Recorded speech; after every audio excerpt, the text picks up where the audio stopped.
Ladies and gentlemen of the internet, this is called an Ouija board. This is the planchette and this is the board itself. Now, they say you're not supposed to use an Ouija board because apparently it opens a door to demons and spooky stuff like that.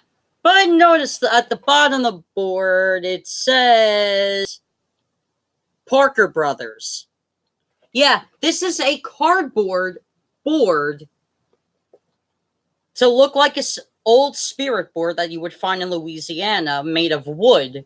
This looks like wood, but it's cardboard, and it's made by Parker Brothers. Parker Brothers, may I remind you, puts out stuff like That Game of Life, Guess Who, Payday. What do all these games have in common? They're board games. The Ouija board does not open doors to the paranormal. You know what makes an Ouija board move? It's called the idiom motor effect. The idiom motor effect is something that every human does without noticing it. It's a subconscious thing we do. Okay, if you ever watch in a movie where an Ouija board is a subject of a possession, right? Except for The Exorcist. That's an exception to the rule. Because they actually make it look like the board's haunted. But let's look at other films that use a Parker Brothers Ouija board. Ouija, the first film. Not Ouija, the beginning, but Ouija, the first one that came out. Not the prequel, which is actually better than the first one. That's just my opinion. But anyway, let's look at Ouija. What's the concept? 5 friends decide to play a Ouija board one night when one's parent is out of the house for the weekend. So the 5 friends get together and all this spooky stuff happens. First of all, half of the shit that happens in that movie can be broke down psychologically. When the one girl who looks like one of the Hex girls from Scooby-Doo and the Witch's Ghost, the one with the black hair, her, when she gets possessed by the devil in the movie, right, she can technically be suffering consequences of split personality disorder, and that's very much real, because look at what happens with someone who has split personality disorder. Not me, but if you look at the symptoms of split personality disorder, or if you know somebody who has split personality disorder, what will happen is that they will turn into somebody completely different. They'll act erratically. And what does she do when she gets possessed by the devil in Ouija? She acts erratically and she becomes a different, completely person. She speaks in tongues, right? And that could be a symptom of split personality disorder. Add on to the fact that when she's speaking in tongues, that could also be a symptom of split personality disorder. Speaking in tongues doesn't make you possessed by the devil. And in fact, if you're a truly devout, fundamentalist evangelical Christian, you're probably speaking in tongues all the time at your church services during prayers. Speaking in tongues is actually quite Christian to do, because in the Dead Sea Scrolls, you don't see them speaking in perfect language. It's different tongues. It's different tongues of language. Now, that being said, now let's get to the moving of the board. Your brain is very powerful. Your brain can tell you what to eat. Your brain can tell you when to sleep. Your brain tells you to do a lot of things, especially moving your arms. And sends messages to the limbs and the nerves and all that. Your brain is a very powerful muscle. But your brain also is a muscle to scare the living shit out of yourself. This is where the Ouija board comes in. The Ouija board is moved by the ideomotor effect. And there's another thing moved by the ideomotor effect that may not be an Ouija board, but it's called electronic voice phenomenon, or EVP. Now, what's an EVP? Well, an EVP is supposed to be a message from a dead person. However, what's truly an EVP? This is truly what an EVP is. I'm going to take off my headphones on my handheld radio and tune into a dead channel, pun intended, a dead channel that doesn't pick up anything.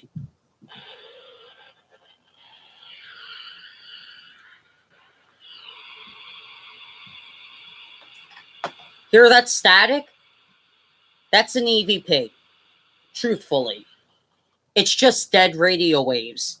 Now, the ideomotor effect, on the other hand, can make you think that there's a message in there when there really isn't. For example, and this is a great example, if you know anybody who's a ghost hunter or hunts the dead, ghost hunter makes no sense. Ghost conjurer, maybe, but ghost hunter, that term doesn't make any sense. Why would you be hunting the dead? But semantics aside, now let's look at an experiment here. Let's say you get a ghost hunter and you give them a dead radio signal, and it says, I tried to get in contact with the ghost of, let's just say, Lucille Ball at Studio 12 at Warner Brothers. Let's just go with that. No, actually, yes, let's go with that, because Warner Brothers, before it was Warner Brothers, was RKO. So Studio 12 was where Lucille Ball did the Ziegfeld Follies. Now, even though that was an MGM movie, they shot the majority of the film at RKO, but that's besides the point. This is not about film history. But let's say I said, I try to get the voice of Lucille Ball on audio. I got nothing. And they hear a question and dead radio waves. Okay? Now, take that same recording, right? Take that same recording. Now what I want you to imagine is me telling this person that I got a message that's sinister. I went to an old cemetery trying to get in touch with one of the dead people there, and I got a sinister message. You hear, is anybody here? And then in their mind, they hear a sinister message. They make it up. They make the sinister message up, and they're hearing it through the radio waves that are the same dead radio waves that was within the first experiment, where the ghost of Lucille Ball did not come through whatsoever. Point is, the ideomotor effect is the reason why people feel like somebody's touching them when they're alone in a room. And also, let's talk about shadow people. Shadow people. Now, shadow people, invisible entities, whatever you want to call them, these black masses that are supposed to be of bad people, right? Now, let's think of this for a second. Do dead people who were bad come back to haunt the living? No. Do good people who died come back to talk to their relatives who are alive? No. What happens is when you're in a dark room, when you're in a room that has no electricity, no light source whatsoever, your eyes get adjusted to the darkness. Now, when your eyes are getting adjusted to the dark, what's happening? You think you're seeing things that are of a different world because there's no light. So therefore, you can't distinguish what is real and what's not real in pitch black. So your eyes adjust. The ideomotor effect then kicks in. And then was the ideomotor effect showing you that there's this evil spirit who's 30 feet tall and has vampire fangs with blood dripping down its face, or lack thereof. But the point is, though, it's ideomotor effect. Now we could take the same thing and let's say it's a nursing home. And this nursing home is just recently closed. Let's just go with it. This just recently closed, and there have been roughly in its 30-year span 75 deaths at this nursing home. That's an unrealistic number, but we're going to go with it just for the sake of it. Now, let's say within those 75 people that all of them were decent, good-hearted human beings who did not only much for the country, but people in their community. Now, let's say you investigate once again in the dark and you see like this white figure that looks like an angelic figure. Once again, your eyes are adjusting to the dark. And so therefore, if you think it was good people who died there, and let's just say if there was good people who died there, you would see like this angelic figure in the dark because your mind puts it there. Your mind puts it there. Now, the ideomotor effect is a subconscious thing that humans do all the time. That makes us human. The ideomotor effect makes us think of dreams that seem realistic, right? Exactly. It's not just the Ouija board. It's the ideomotor effect with other things, paranormal. Now, as a skeptic, it sounds like I'm biased here. It sounds like I don't believe anybody who says they have a paranormal experience. I do believe people who have paranormal experiences. People who claim that there was a ghost in their room or a scary figure or they were abducted by aliens.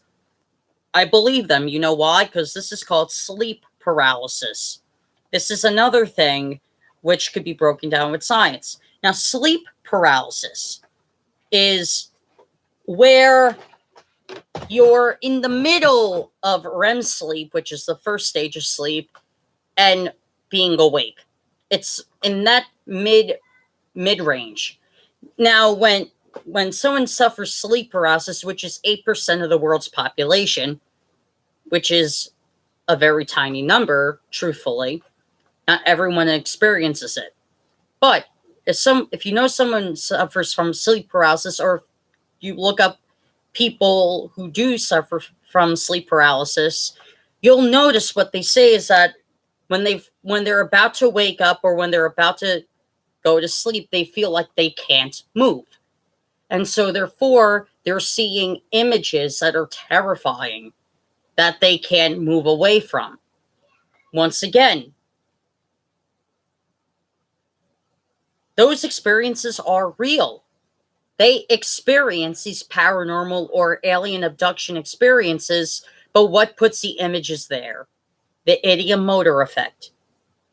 And all goes back to the ideomotor effect. Truthfully, they're not seeing anything, but their mind is putting it there. Their mind is putting that subconscious, terrifying image there. And let's break down something that I think skeptics should hear, fellow skeptics. Just because the ideomotor effect is the explanation for a lot of paranormal things, let's not forget there are also things that can't be explained even by science. For example, I'll use my own personal experience. When I was a kid, I was a teenager, roughly around maybe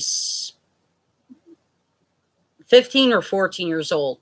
I was coming back from the Port Carbon Library when I lived in Palo Alto. Well, coming back to Palo Alto when I lived there at the time. And I heard footsteps behind me. Now, keep in mind, a lot of people in their houses, nobody's on the road really. It's just me walking on this sidewalk by myself. And Palo Alto does not echo. Now, I'm hearing footsteps behind me, right? And I'm thinking maybe it's somebody walking behind me going up to a hill. I look behind me, the footsteps stop. I start walking, these footsteps start walking. Now I'm personally terrified of this at this point, and I run, and these footsteps are running behind me. By the time I run up the hill to go to where my house is, the footsteps stopped as soon as I turned. Once again, Palo Alto does not echo. And was I imagining these footsteps? No, I was actually hearing them. But the point is, though, I cannot explain that. I cannot say that the ideomotor effect made me feel like there were footsteps behind me. This shit just happened randomly.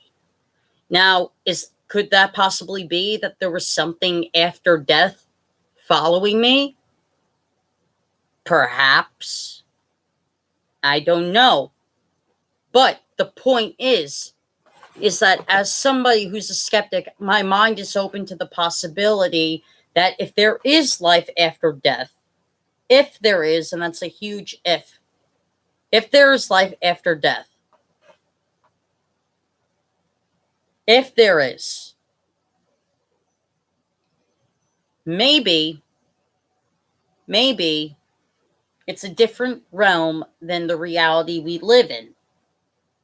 And maybe these freak accidents occur on occasion that are not explainable, but there are things that science cannot explain. But for the majority of the time, most paranormal experiences can be linked to the ideomotor effect.